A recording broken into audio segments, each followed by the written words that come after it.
Olá pessoal, aqui é o professor Baroni, sejam bem-vindos ao nosso vídeo favorito, 5 dúvidas, 5 perguntas, 5 respostas.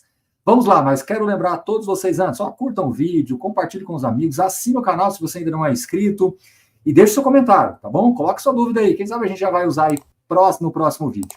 Antes disso, eu quero lembrar também, aniversário da Suno, estamos assim no mês de aniversário, por isso preparamos grandes ofertas para vocês, assinatura Premium e a Black. Assine 3 anos pelo preço de 2 da Suno Premium ou da Suno Black, com preços exclusivos, e o acesso está todo aqui, né? Acesse aqui o link na descrição do vídeo que você vai poder aproveitar essas ofertas com esses valores incríveis.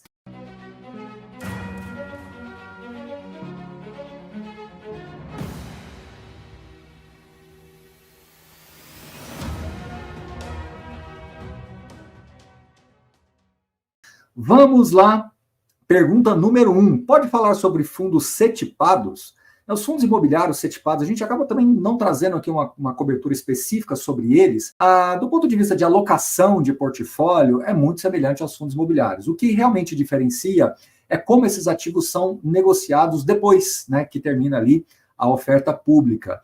Porque você tem uma forma de negociar muito específica dentro de qual corretora aquele ativo foi distribuído, que tem que estar conectado também entre os mesmos ali administradores. Você não consegue fazer vendas e compras como a gente está acostumado a ver no ambiente normal de bolsa. Então, você não tem ali uma negociação, né? Você é de uma corretora, está comprando ou vendendo para outra pessoa de outra corretora, né? Os administradores, enfim, não tem nenhuma relação direta. Então, quando você está falando de um fundo cetipado, você tem que ter justamente esta conexão entre os administradores justamente com quem ali está custodiando para você ali, quem foi que distribuiu aquele fundo para você, aquele fundo cetipado. Então, em resumo, você acaba tendo uma restrição muito grande de liquidez. Por outro lado, também, você não tem aquela variação como a gente está acostumado a ver dos preços. Isso é bom por um lado, porque tira um pouco daquela ansiedade da variação dos preços dos investidores, mas por outro lado também, não necessariamente aquele valor vai ser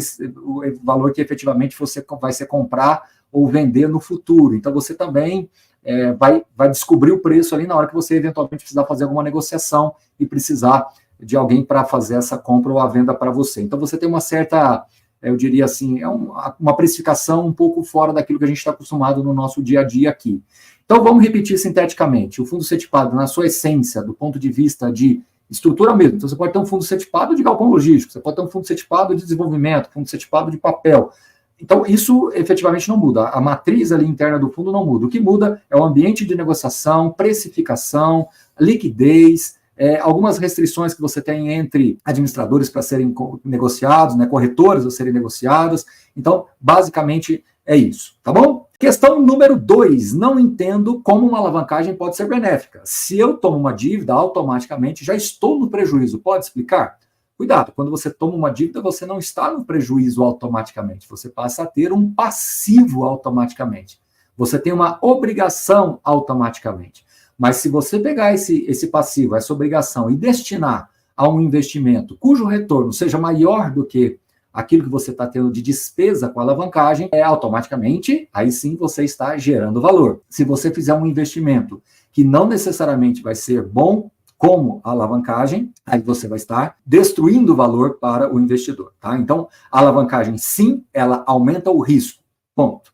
Mas ela pode, sim, trazer mais retorno. Como ela aumenta o risco, ela pode trazer mais retorno, mas também, aumentando o risco, ela pode diminuir o retorno se mal empregada, tá? A alavancagem tem várias nuances que você precisa sempre estar acompanhando, como o casamento entre o fluxo das receitas com as despesas financeiras, o porte do fundo que permita ele ter sempre caixa ali suficiente para fazer amortizações, pelo menos num cenário de 2 anos para frente, para ficar bem tranquilo.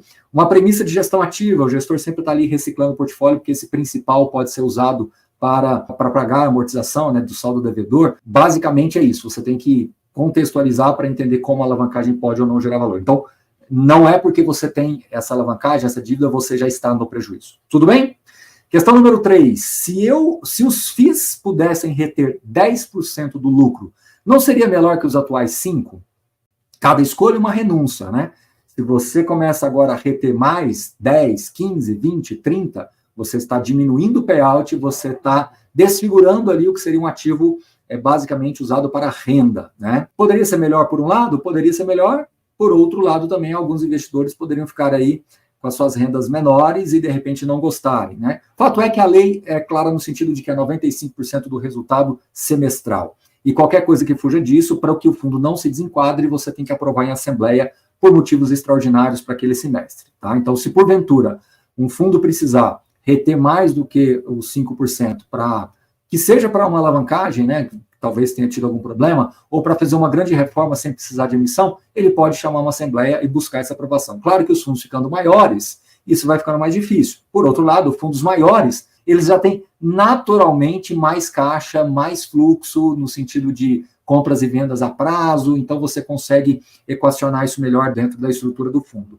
Uma coisa importante de dizer, pessoal, deixa eu até colocar aqui uma ponderação. Quando você pega uma ação de uma empresa que tenha, por exemplo, 50% de payout, né? Ou seja, ela te dá 50% em dividendos e esse 50% fica retido para que eles possam investir em projetos. Por isso que uma empresa tende a crescer mais do que um fundo imobiliário, porque você está dando uma parte em dividendos e retendo outra para investir. Tanto é que algumas empresas muito maduras, que têm payouts elevadíssimos, essas empresas acabam se comportando muito parecido com o que é o fundo imobiliário. Já o fundo imobiliário, para crescer, ele cresce pela reavaliação patrimonial, como a gente já falou outras vezes, cresce também porque ele vai fazendo emissões, comprando novos imóveis, desinvestindo e fazendo uma reciclagem, uma gestão ativa, e isso vai gerando valor no tempo. Então você tem que sempre ter esse entendimento de que o fundo imobiliário cresce por esse caminho. Esses 5% que são retidos são para despesas, assim, às vezes de capex, né? De pequeno porte, algumas manutenções nos prédios que precisam ser feitas, mas, à medida que os fundos começarem a ficar cada vez maiores, esses 5% também vai ficando em valores absolutos maiores. Então vai chegar uma hora, isso já está até acontecendo com alguns fundos imobiliários, que esse 5% ele é útil para fazer jus à amortização, esse 5% é útil para fazer uma mudança de uma fachada em algum empreendimento. Então, há sim a importância dos 5%. Mas retomando o raciocínio da empresa, no fundo imobiliário, você tem um payout muito alto e cabe a você também comprar mais cotas. Então, vamos de novo, a ação tem 50% de payout, ela te paga 50% e retém 50% para investir em projeto dentro da empresa. Você está confiando na diretoria da empresa. Já no caso do fundo imobiliário, ele distribui 95%, cabe a você, fazendo uma analogia, os 50% está igual lá das ações, mas os 45%, o que você pode fazer? Você pode comprar mais cotas desse fundo, você pode reinvestir mais nesse fundo, ou reinvestir em outros fundos. Então, olha que curioso. Enquanto numa ação de uma empresa, ele retém uma parte, distribui a outra, e a retenção é para investir em projetos da própria empresa, no caso do fundo imobiliário, ele está dando para você a possibilidade de você investir em outros veículos que não sejam especificamente apenas fundos imobiliários ou o próprio fundo. Então, até te dá mais liberdade. Então, acho que esse é um conceito interessante que valeu encaixar aqui dentro dessa questão dos 10%, 5%. Eu já vi pessoas falando 10%, 5%, 15%, 20%. Eu acho que isso desfiguraria a proposta de um fundo imobiliário. Eu acho que, na prática, não mudaria muita coisa. E, de novo, à medida que você tiver fundos muito grandes, invariavelmente, esses 5% em termos absolutos vai ser suficientes para fazer eventuais investimentos, tá? Agora, os investimentos de maior monta, eles virão naturalmente pela gestão ativa e também por novas emissões, o que não é ruim, tá? A gente já até mostrou isso em vídeos aqui recente, mostrando justamente que essa gestão ativa ela vai gerando valor e ela vai impulsionando os rendimentos por cota, a reavaliação patrimonial. Então, tem vários fundos que nesses últimos 3 anos entraram nessa rota nova de crescimento. Isso é visível, tá bom? Mas é um assunto que dá para a gente falar depois, tá bom? A gente pode explorar um pouquinho mais, pode até deixar seu comentário aqui, que é um assunto que sempre você vai ter vários prismas, não é? Aqui eu estou trazendo o meu, mas não quer dizer que seja o único, pelo contrário, eu imagino que as pessoas até podem ter uma visão diferente aí com relação a esse assunto, tá? Questão número 4, como eu sei se o meu perfil é mais voltado para uma exposição a papel ou tijolo? Boa pergunta, hein?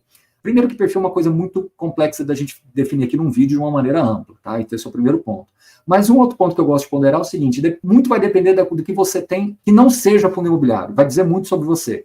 Por exemplo, se você tem uma carteira muito voltada para as ações, para investimentos internacionais, de repente você tem um pouco mais de papel, não me parece ser um problema. Por outro lado, se você tem um perfil de já ter bastante renda fixa, ter algumas coisas em ações, mas de uma maneira bastante modesta, aí no caso dos fundos imobiliários você tem um peso maior em tijolo, me parece fazer mais sentido, tá? Mas, de novo, é muito difícil definir aqui um perfil falando no vídeo. Mas aqui acho que dá uma certa diretriz para você. Quinta, última e surpreendente pergunta. Quinta e última surpreendente pergunta. Excelentes imóveis e gestão mediana ou portfólio mediano com excelente gestão? É uma pergunta cruel aqui para responder, não é fácil, né? Então, excelentes imóveis, mas uma gestão mediana, ou imóveis medianos com uma gestão excelente? Como você colocou ou, e eu não quero te deixar sem resposta, se eu tiver que escolher, eu preferiria um portfólio mediano com uma gestão excelente, tá? Eu acho que, assim, quando você tem um portfólio mediano, bom, interessante, e você tem uma gestão que realmente sabe extrair valor, sabe fazer o ciclo imobiliário funcionar a favor do fundo, acho que isso tem um time de engenharia bom, tem um time comercial bom, são profissionais que realmente estão antenados ali aos acontecimentos do dia a dia do mercado, isso tende a gerar um resultado melhor, às vezes quando você tem um portfólio muito bom, mas às vezes a gestão não consegue dar esse timing correto, tá bom? É claro que o ideal é você ter excelentes fundos, portfólios com excelentes gestores, né? Mas, e claro, isso é uma sintonia fina, é uma coisa que vai acontecendo também com o tempo, a gente entende que isso é um processo gradual também, é natural que vá se buscando esse ajuste ao longo do tempo dentro da estratégia, dentro da tese do fundo.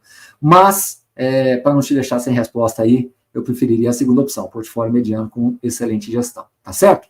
Pessoal, mais uma vez quero lembrar vocês, estamos no aniversário da Suno e por isso preparamos grandes ofertas na assinatura Premium na Black. Assine 3 anos pelo preço de 2 na Premium ou na Black com preços exclusivos. Acesse o link aqui na descrição e aproveite as ofertas e valores exclusivos, tá joia? Espero que vocês tenham gostado do vídeo. Uma boa semana a todos vocês e até a próxima. Valeu!